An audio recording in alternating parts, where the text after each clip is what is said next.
قال رسول اللہ صلی اللہ تعالیٰ علیہ وسلم کہ نبی کریم علیہ السلام نے ارشاد فرمایا یود اہل العافیت یوم القیامت، جنہوں نے ساری زندگی عافیت میں گزاری، سکھ میں گزاری، کوئی تکلیف نہیں دیکھی، کوئی پریشانی کا سامنا نہیں کیا، عافیت میں سکون میں زندگی گزاری، جب قیامت کا دن ہوگا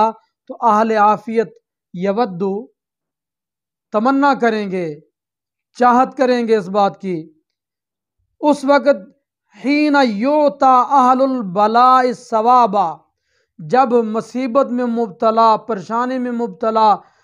تکالیف میں مبتلا لوگوں کو ان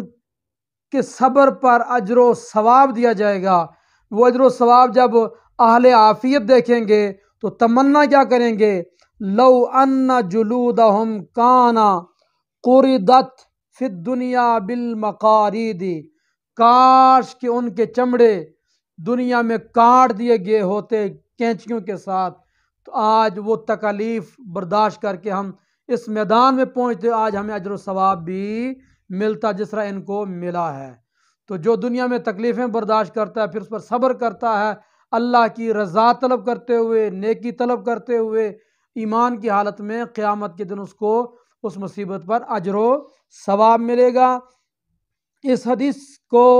امام ترمذی نے روایت کر کے فرمایا ھذا حدیث غریب،